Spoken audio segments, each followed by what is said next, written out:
കർത്താവായ യേശു ക്രിസ്തുവിന്റെ നാമത്തിൽ വന്ദനം അറിയിക്കുകയാണ്. ഈ ദിവസം എങ്ങനെയുള്ള ദിവസമാണെന്ന് നമുക്കറിയാം. ഇനി അടുത്ത ദിവസം ഇതിനേക്കാൾ എത്രയോ ശ്രേഷ്ഠമായിരിക്കുന്ന ദിവസമാണെന്നും നമുക്കറിയാം.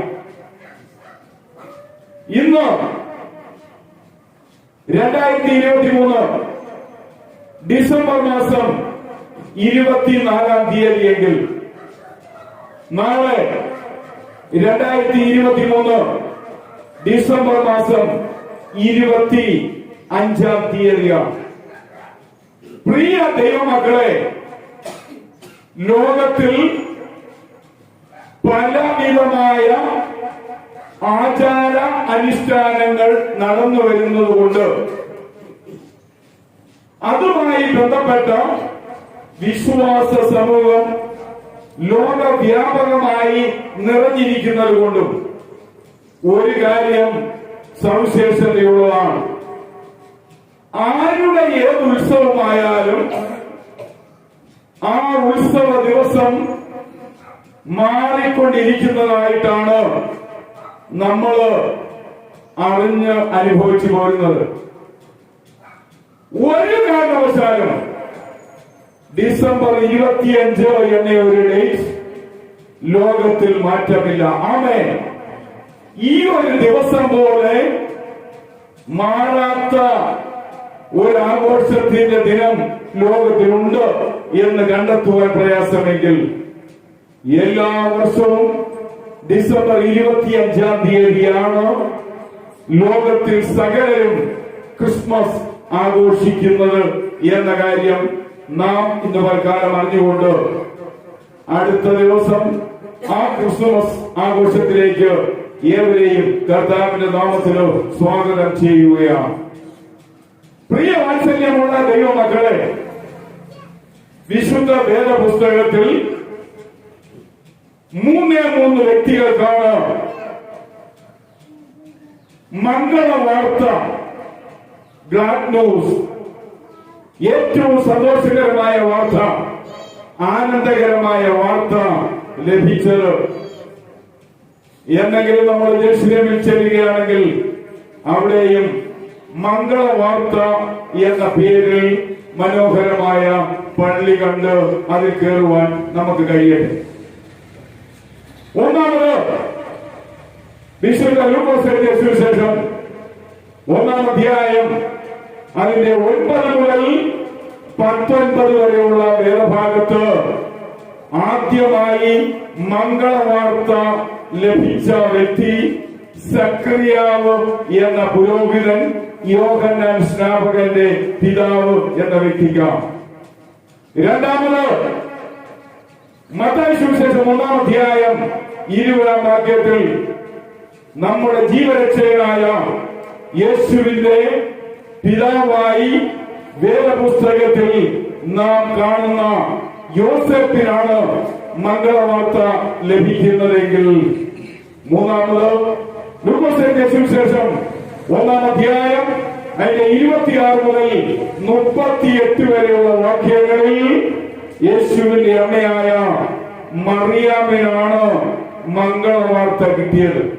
അങ്ങനെ വിശുദ്ധ വേദപുസ്തകത്തിൽ മംഗളവാർത്ത ലഭിച്ച ഒന്നാമത്തെ വ്യക്തി സക്കറിയ പുരോഹിതനെങ്കിൽ, രണ്ടാമത്തെ വ്യക്തി യോസേഫ് പിതാവെങ്കിൽ, മൂന്നാമത്തെ വ്യക്തി അമലോർഭ എന്നറിയപ്പെടുന്ന മറിയാമിനാണ് എന്നുള്ള കാര്യം നമ്മൾ മറന്നുപോകാതെ അറിഞ്ഞിരിക്കേണ്ടത് അനിവാര്യമാണ്.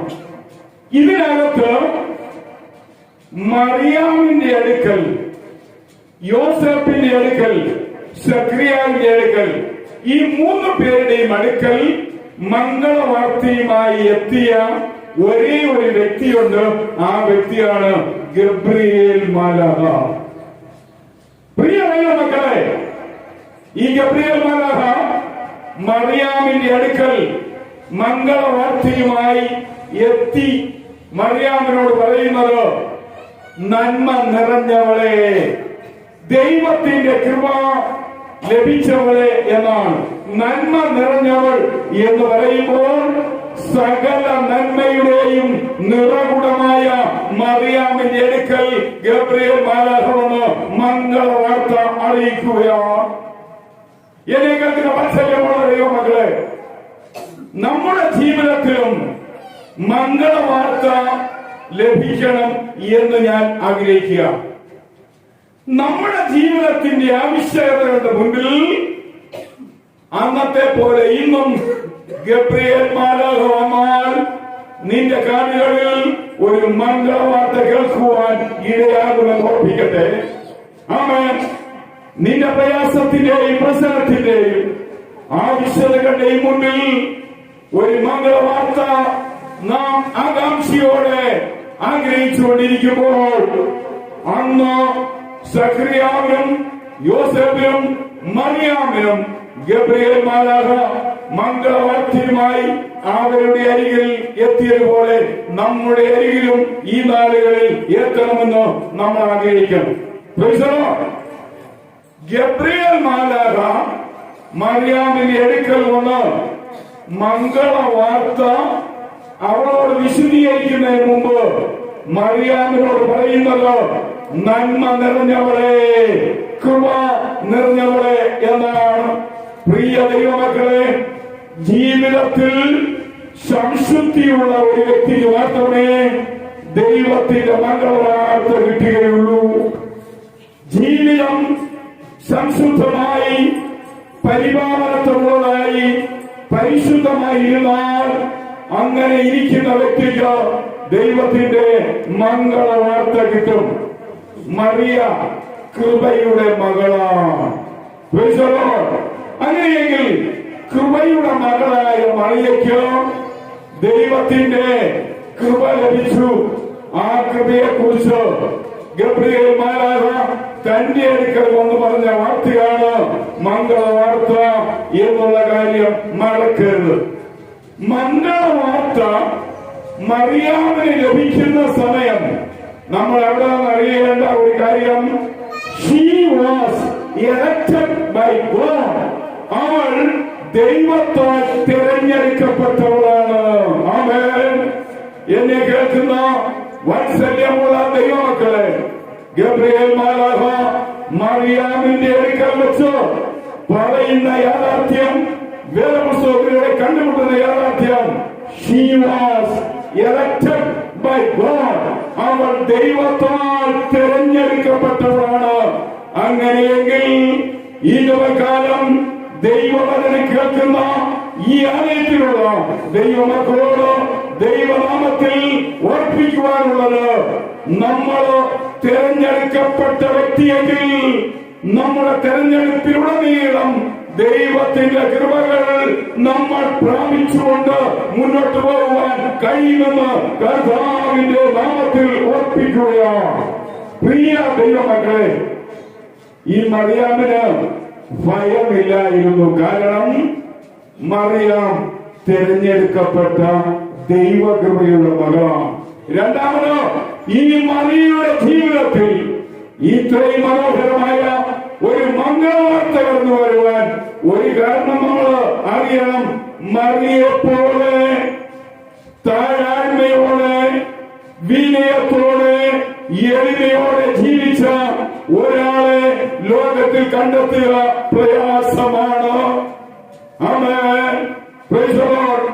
ഗബ്രിയേൽ മാലാഖയുടെ മംഗളവാർത്തയുടെ മുന്നിൽ മറിയ അധികമായി കൂടുതലായി ധാരാളമായി വിനയത്വത്തിന്റെ ആഴത്തിലേക്ക് പോവുകയാണ്. ഒരുവിധമായ നികളംശവുമില്ലാത്ത മറിയുടെ മേൽ ദൈവത്തിന്റെ കൃപ കടാക്ഷിച്ചപ്പോൾ അത് നമ്മുടെ ജീവരക്ഷകനായ യേശുവിന്റെ ഈ ഭൂമിയിലേക്കുള്ള ആഗമനമെന്ന ആ ക്രിസ്തുമസിലേക്ക് വഴിതെളിച്ചു എന്നുള്ള യാഥാർത്ഥ്യം നാം മറന്നു പോകാതെ അറിഞ്ഞിരിക്കേണ്ടത് അനിവാര്യമാണ്. പ്രിയ ശ്രോതാക്കളെ, ഗബ്രിയേൽ മാലാഖ മറിയാമിന് പ്രത്യക്ഷപ്പെട്ട് വചനം അവളെ അറിയിച്ചു. ആ വചനം അറിയിച്ചത് നാം വേദപുസ്തകത്തിലോ ലോകത്തിലോ അറിയപ്പെടുന്നതായ ക്രിസ്തുമസുമായുള്ള ബന്ധത്തിൽ മാർച്ച് മാസം 25-ാം തീയതി ആയിരുന്നു. ആ മാർച്ച് മാസം 25-ാം തീയതി ദൈവത്തിന്റെ വചനം ഗബ്രിയേൽ മാലാഖ മറിയാമിനെ അറിയിച്ചു. ആ അറിയിച്ച വചനം മറിയാമിന്റെ ഉദരത്തിൽ ക്രിയ ചെയ്തതിനു ശേഷം 270 ദിവസം 9 മാസം തികയുമ്പോൾ മറിയാം യേശു എന്ന രക്ഷകന് ഈ ലോകത്തിലേക്ക് ജന്മം നൽകിയെങ്കിൽ നമുക്കിങ്ങനെ ഗർഭങ്ങൾ ബൈബിളിൽ നിന്നോ ഈ സമയം ഒന്ന് വായിക്കാം. മത്തായി സുവിശേഷം 1-ാം അധ്യായം അതിന്റെ 18 മുതൽ 25 വരെയുള്ള വാക്യങ്ങൾ. യേശു ക്രിസ്തുവിന്റെ ജനനം ഈ പ്രകാരമായിരുന്നു. അവന്റെ അമ്മയായ മറിയ യോസേഫിന് വിവാഹം നിശ്ചയിക്കപ്പെട്ടിരുന്നുവെങ്കിലും അവർ സഹവസിക്കുന്നതിന് മുൻപ് പരിശുദ്ധാത്മാവിനാൽ ഗർഭിണിയായി എന്ന് കാണപ്പെട്ടു. അവളുടെ ഭർത്താവായ യോസേഫ് നീതിമാനായിരുന്നതുകൊണ്ടും അവൾക്ക് ലോക അപവാദം വരുത്തുവാൻ അവന് ആഗ്രഹം ഇല്ലാതിരുന്നതുകൊണ്ടും അവളെ ഗൂഢമായി ഉപേക്ഷിക്കുവാൻ അവൻ തീരുമാനിച്ചു. ഇങ്ങനെ ചിന്തിച്ചിരിക്കുമ്പോൾ യഹോവയുടെ ദൂതൻ അവന് സ്വപ്നത്തിൽ പ്രത്യക്ഷനായി, ദാവീദിന്റെ മകനായ യോസേഫേ, മറിയെ നിന്റെ ഭാര്യയായി സ്വീകരിക്കുവാൻ ശങ്കിക്കേണ്ട. അവളിൽ ഉൽപാദിതമായിരിക്കുന്നത് പരിശുദ്ധാത്മാവിനാൽ ആകുന്നു. യോസേഫിന്റെ സംശയം മാറുകയാണ്. യോസേഫിന് വിവാഹ നിശ്ചയം ചെയ്യപ്പെട്ട മറിയാം ഗർഭം ധരിച്ചുവെന്നും യോസേഫ് വാർത്ത കേൾക്കുമ്പോൾ അവനവളെ ഉപേക്ഷിക്കുവാൻ ആഗ്രഹിച്ചിരിക്കുമ്പോൾ ഗബ്രിയേൽ മാലാഖയെ ദൈവത്തിന്റെ അടുക്കലേക്ക് അയച്ചിട്ട് പറയാണ്, നിനക്ക് വിവാഹ നിശ്ചയം ചെയ്യപ്പെട്ടിരിക്കുന്ന മറിയാമിനെ നീ ഉപേക്ഷിക്കേണ്ട. നീ മനസ്സിൽ ചിന്തിച്ചതുപോലെ ഒരു മാനുഷിക സമ്പർക്കത്തിലൂടെയല്ല അവൾ ഗർഭിണിയായിരിക്കുന്നത്, അത് പരിശുദ്ധാത്മാവിനാലാണ്. ആമേൻ. പ്രിയ ദൈവമക്കളെ, കൃപ ലഭിച്ചവളെ, നിനക്ക് വന്ദനമെന്ന ഗബ്രിയേൽ മാലാഖയുടെ ഹെവൻലി സല്യൂട്ട്, ആ സ്വർഗീയ ആശംസ, ആശീർവാദം, ആ വന്ദനം അതെത്രയോ വിലയേറിയതാണ് എന്നുള്ള കാര്യം നാം മറന്നുപോകാതെ അറിഞ്ഞിരിക്കേണ്ടത് അനിവാര്യമാണെന്ന് കർത്താവിന്റെ നാമത്തിൽ ഓർപ്പിക്കുകയാണ്. ഗബ്രിയേൽ മാലാഖ വചന അറിയിപ്പ് മറിയാമിന് നൽകി. അതവിടെ ഉള്ളിലേക്ക് പ്രവേശിച്ച സമയം മുതൽ 9 മാസം 270 മുതൽ 290 വരെയുള്ള ദിവസങ്ങളുടെ മധ്യത്തിൽ കർത്താവായ യേശുവിന് ഈ ഭൂമിയിലേക്ക് ജന്മം നൽകുവാൻ മറിയാമിനെ ദൈവം ഉപയോഗിച്ചിരിക്കുകയാണ്. ആ മറിയാമിലൂടെ മിശിഹ യേശു ഈ ഭൂമിയിലേക്ക് മാനുഷികമായി ജനിച്ച ദിവസം ഡിസംബർ 25 ലോകമുള്ള അത്രയും കാലം മാറ്റമില്ലാതെ, മാറിപ്പോകാതെ, ചാഞ്ചാട്ടമില്ലാതെ ഈ ലോകത്തിൽ ഒരടയാളമായി നിൽക്കുന്ന ഏറ്റവും മാഹാത്മ്യമേറിയ ദിവസമാണ് ഡിസംബർ 25. അത് നമ്മുടെ കർത്താവിന്റെ ജനന ദിവസമായി നാം നമ്മുടെ ഉള്ളിൽ പരിഗണിക്കുമ്പോൾ ഗലാത്യലേഖനം 4-ാം അധ്യായം 19-ാം വാക്യത്തിൽ ഇങ്ങനെയാണ് ദൈവത്തിന്റെ ആത്മാവ് പറയുന്നത്, ക്രിസ്തു നിങ്ങളുടെ ഹൃദയത്തിൽ ഉരുവാകുവോളം മിശിഹ യേശു മറിയാമിന്റെ ഉദരത്തിൽ ഉരുവായത് നമ്മുടെ രക്ഷയ്ക്ക് വേണ്ടിയെങ്കിൽ, പ്രിയ ദൈവമക്കളെ, ആ രക്ഷ കരസ്ഥമാക്കണമെങ്കിൽ, ആ രക്ഷ നമുക്ക് അനുഭവിക്കുവാൻ കഴിയണമെങ്കിൽ ആ ക്രിസ്തു നമ്മുടെ ഹൃദയത്തിൽ ഉരുവാകും.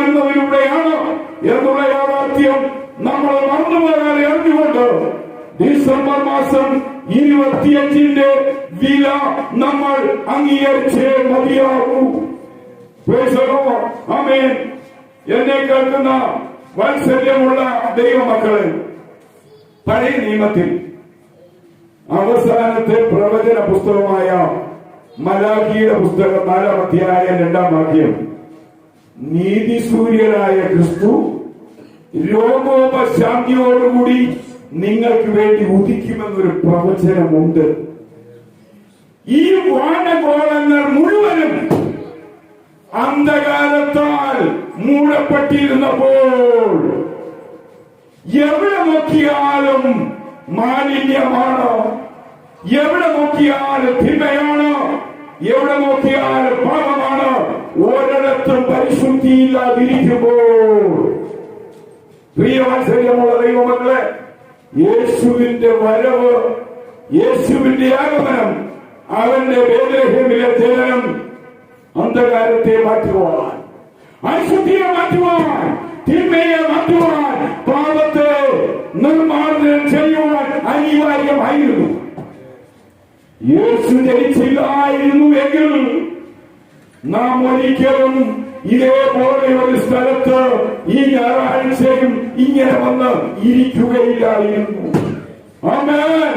അതുകൊണ്ട് ഞാൻ ഇവിടെ ഇരിക്കുന്നതിന്റെ പിന്നിലെ രഹസ്യം ക്രിസ്മസ് ആണ്, യേശുവിന്റെ ജനനമാണ്, യേശുവിന് ഈ ഭൂമിയിലേക്കുള്ള ആദ്യത്തെ ആഗമനമാണെന്ന് നമ്മുടെ ജീവിതത്തിൽ അറിഞ്ഞ് നമ്മൾ മുന്നോട്ട് പോകുമ്പോൾ, ലോകം മുഴുവനും തിന്മയാൽ മൂടപ്പെട്ടിരിക്കുമ്പോൾ ആ തിന്മയെ മാറ്റി അവിടെ പ്രകാശം ഉദയം ചെയ്യുവാൻ യേശു ജനിച്ചത് നമ്മുടെ ജീവിതത്തിൽ ഏറ്റവും വിലയേറിയതായി നമ്മൾ പരിഗണിച്ചുകൊണ്ട്, വാത്സല്യമുള്ള ദൈവമക്കളെ, നമ്മൾ ഈ ക്രിസ്മസിനെ നമ്മുടെ ഉള്ളത്തിൽ വരവേൽക്കണം, നമ്മുടെ മനസ്സിൽ വരവേൽക്കണം, നമ്മുടെ ഹൃദയത്തിൽ വരവേൽക്കണം. യേശു ജനിച്ചില്ലായിരുന്നുവെങ്കിൽ ഞാൻ നഷ്ടപ്പെട്ടു പോയത്, യേശു ജനിച്ചില്ല എങ്കിൽ ഞാൻ പാപത്തിൽ നിന്ന് രക്ഷപ്പെടുകയില്ലായിരുന്നു, യേശു ജനിച്ചില്ലായിരുന്നുവെങ്കിൽ ഞാൻ ഒരിക്കലും പാപമോചനം പ്രാപിച്ച് പരദീസ അവകാശം പ്രാപിക്കുവാൻ അർഹനായി തീരുകയില്ലായിരുന്നു എന്നുള്ള വലിയ അറിവോടെ, തിരിച്ചറിവോടെ ഇന്ന് പൽക്കാലം ഒരു കാര്യം നാം ഏറ്റെടുത്തുകൊണ്ട് പോകണം. നീതിസൂര്യനായ ക്രിസ്തു പാപമോചനത്തിനായി എന്റെ ഉള്ളിലേക്ക് വരണമേ കർത്താവേ എന്നുള്ള ആ വലിയ തീരുമാനത്തോടെ നമ്മൾ ഈ സ്ഥലം വിട്ടുപോകണം. ആമേൻ, ആമേൻ, ആമേൻ.